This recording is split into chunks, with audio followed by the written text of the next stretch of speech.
Jai Hind doston. Recently, I visited the Andaman and the Nicobar Islands on a holiday. There, a monument, the Cellular Jail, struck a chord deep inside my heart, and I am sure after seeing the Cellular Jail and hearing about its stories, it will surely strike that same chord in your heart.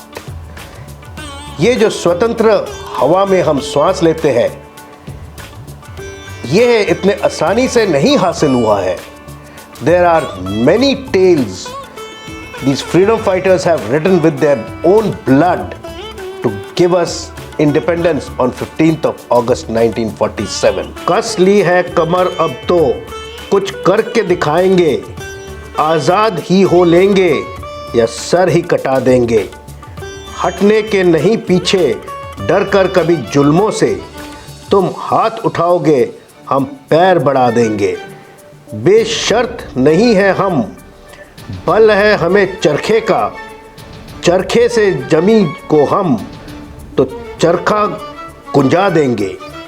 परवाह नहीं कुछ दम की, गम की नहीं मातम की, है जान हथेली पर एक दम में गवा देंगे. उफ तक भी जुबा से हम हरगिज़ ना निकालेंगे. तलवार उठाओगे तुम हम सर को झुका देंगे. सीखा है नया हमने लड़ने का ये तरीका, चलवाओगे गन मशीनें हम सीना अड़ा देंगे. दिलवाओगे हमें फांसी ऐलान से कहते हैं, खून से भी हम शहीदों के फौज बना देंगे. मुसाफिर जो अंडमान के तूने बनाया जालिम, आज़ादी होने पर हम उनको बुला लेंगे. The first war of independence in 1857, the Sipai Mutiny, which shook the foundations of the British Empire in India, had so many fighters that the Britishers did not know what to do with them. So, when there were so many revolutionaries who were captured and put to death, and the Indian jails got full with them, they really did not know what to do with them. So they sent them to Andamans, where the Kala Pani or the black water was named. These prisoners were sent there to break their will, which they could not, by the atrocities and the brutalities that were inflicted on these brave sons of Mother India. The prison complex was constructed between 1896 and 1906. But these islands were basically used for jailing these convicts and the political prisoners. Much before that, the convicts for murders and other crimes were sent to Andamans, which started getting the name of Kala Pani. Basically in 1788, Archibald Blair and Colebrook, two British hydrographers, found out the Andamans, and convicts for murders and other crimes were sent there to set up a penal colony, and this started getting the name of Kala Pani because it was cut away from human inhabitants and other mainlands. So the conditions here were very harsh and full of diseases. So there were a lot of deaths. These islands were basically on the way or the trade route to the Malacca Strait, and there was a lot of trade traffic on this, and people used to see the Andaman Islands from very far off, and this was at that time inhabited by the tribes that had come many years back somewhere from Africa. That is what the documents have documented. After these penal colonies were set up, a lot of these settlers started dying due to different diseases because there was rain throughout the year. There was hardly any winter. It was basically harsh tropical climates. So the Britishers decided to stop this colony at Chatham, which is in South Andaman, in 1796. But after the Sepoy mutiny, the political prisoners increased so much that the Indian jails on the mainland became full. So that was the time when the Britishers thought of again restarting the Andamans. So SS Sagrami was the first ship to bring these prisoners on the 10th of March 1857, after 60 years of Andamans not being inhabited, and the jail was again set up at Viper Island, where the remnants are still there. The remote islands were considered to be a suitable place to punish the independence activists. Not only were they isolated from the mainland, the overseas journey to Kala Pani, that is these islands, also threatened them with the loss of caste, resulting in social exclusion. The convicts were also used in chain gangs to construct the prisons, the buildings, the harbour facilities and other amenities for the Britishers who were there to look after them. Or not look after, but put atrocities and brutalities on them. Now, these prisoners were used as labourers in the chain gangs, that is of 6 and 10. They were chained up together and made to work as labour for building these buildings. But by the late 19th century, the independence movement had picked up momentum in such a manner that the number of prisoners became so much who were being sent to Andamans that a requirement for a high security prison was felt, and thus the concept of cellular jail on the lines of the Peninsular prisons or the old Melbourne prison at Melbourne was conceptualized. These kind of prisons, which basically used the concept of solidarity and isolation, were already there in the other parts of the colonies, that is at Penang, Malacca and other places. Also, this kind of a star-fashioned prison was there at Rajmundry much before the cellular jail came up. The cellular jail had 7 wings in 3 stories and about 600 plus rooms. Each room was to the size of about 14.8 feet into 8.9 feet with just a small little air ventilator at about 3 meters from the ground. The cells had no other amenity than a small little wooden bed because the prisoners were not allowed to sleep on the ground. And the locking system was such that even if the prisoners wanted, they could not put their hand out and open the lock.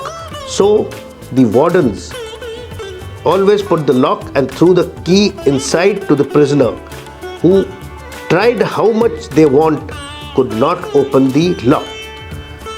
These 7 wings were set up in a star fashion in such a manner, with a watchtower in the center, from where a single guard could overlook the security of all the wings, and the back of each wing overlooked the front of the other wing. So in this manner, from the solitary cells, the prisoners could never contact the other prisoners if they wanted, because making them feel lonely was the way to break the will of these brave freedom fighters. But how much the Britishers tried, the will of these freedom fighters was not to be broken. This is basically a symbol of the efforts of our freedom fighters who withstood the brutality of the Britishers and kept their will on till India got their freedom. The kind of brutality that was put onto these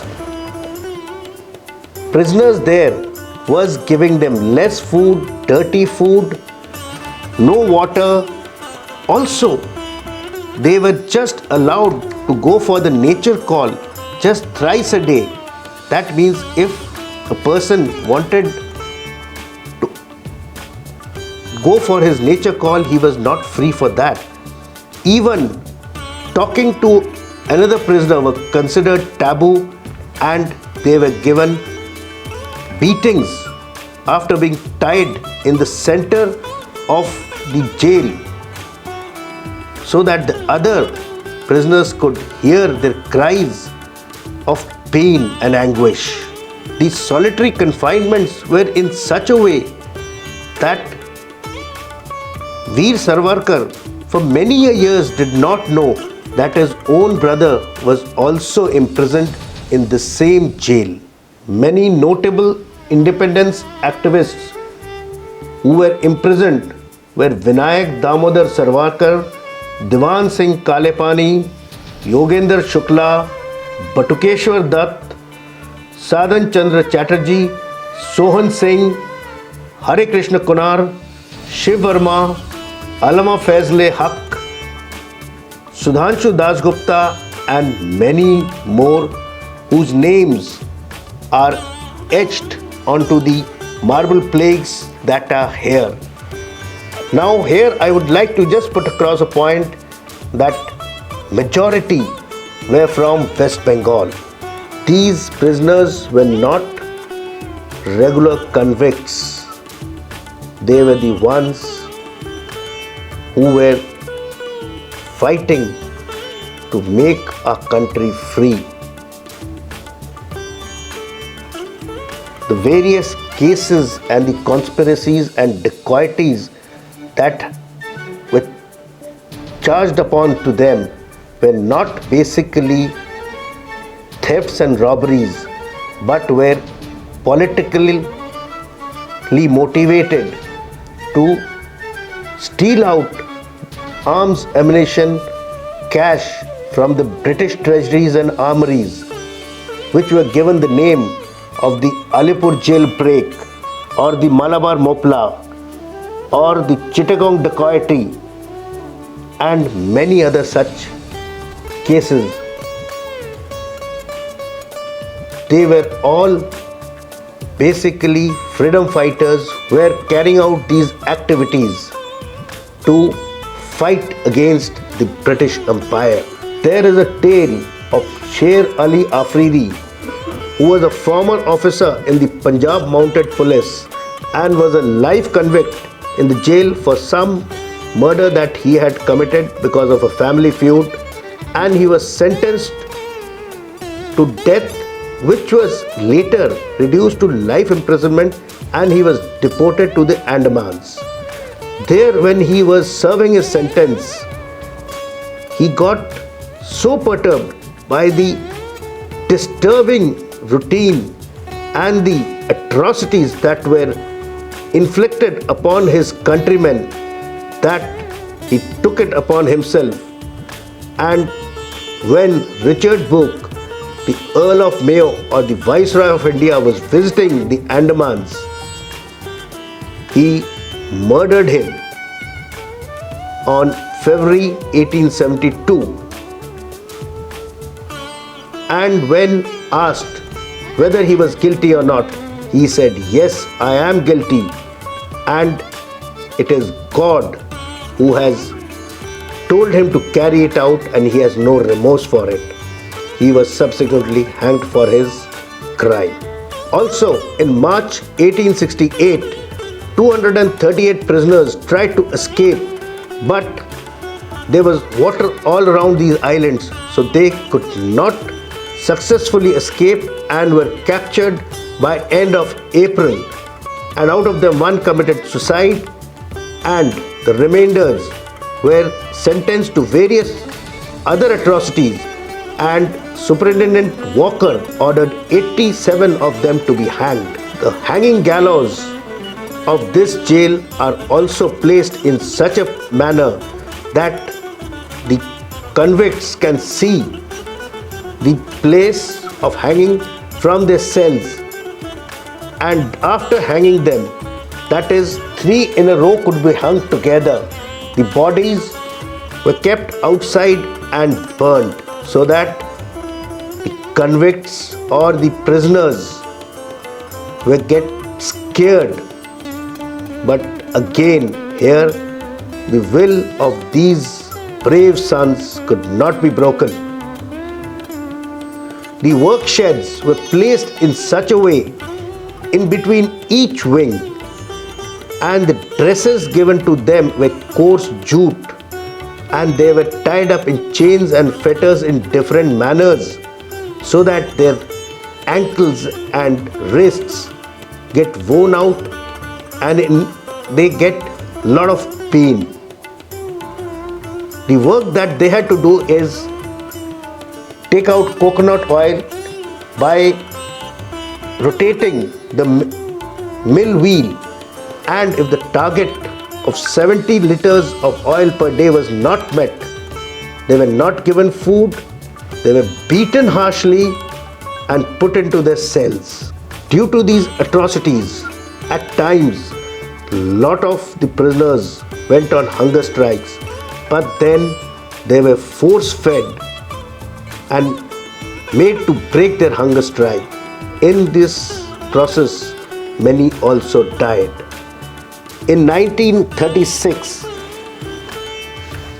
3 such people, Mahavir Singh, Mohan Kishore Namdas and Mohit Moitro, went on a hunger strike, and after 45 days they were force fed, and in the process the milk that was thrust in through the pipe entered their lungs, and they were declared as drowned in milk. This was the time when Mahatma Gandhi and Rabindranath Tagore took up a case and also went on a strike to stop the atrocities in Cellular Jail, because they were barbaric, they were inhuman, and also these independence freedom fighters did not deserve such demeaning, dehuman treatment. So on 18 January 1938, the Cellular Jail was vacated, and all the prisoners who were there at that time were sent back to the mainland and to their states, and some of them were left free or put up in the state jails as was required. 2 years later, as the Second World War started off, the Japanese took control of this island, and the brutalities were the same. Some of them were captured and kept as Indian prisoners, the others as supporters of the Britishers. And this and the Ross Island nearby were made into Japanese fortresses. The island was notionally handed over to the Indian National Army led by Netaji Subhash Chandra Bose, and he flew the national flag and declared Andamans as Free India. And after that, on 29th of December 1942, left Andamans. On 7th October 1945, the British resumed control of the islands and the prison. following the surrender of the islands to Brigadier J.A. Solomon of the 116th Indian Infantry Brigade, a month after the surrender of Japan at the end of World War II. Post-independence, 2 wings were demolished, but the old freedom fighters saw this as a method of erasing history and they resented to it. Hence, this was stopped and Govind Ballabh Pant Hospital with 500 beds and 40 doctors was set up in the complex to serve Port Blair. On 11th February 1979, the erstwhile Prime Minister of India, Morarji Desai, declared this as a national memorial, and there are 2 jyotis or fires which are constantly burning to keep the fire of these freedom fighters alive and which could not be broken by the brutalities of the Britishers. So, this place which struck a chord in the deepest of my heart, and after seeing these videos and listening to me, would have also made you think that this symbol of patriotism is not just a building but a monument on which our independence is based. And many people who come there sit down and cry when they try to imagine the atrocities which were heaped upon these prisoners who were not convicts but were made to seem like one, but were basically those brave sons of our Mother India who got us this free air that we are breathing in. So, ladies and gentlemen, to keep me going in giving you more such incidents, events, and also such places or histories of such places, keep commenting in the comment box or also giving me suggestions on what I can speak on. So please follow us and subscribe to our channel. Jai Hind.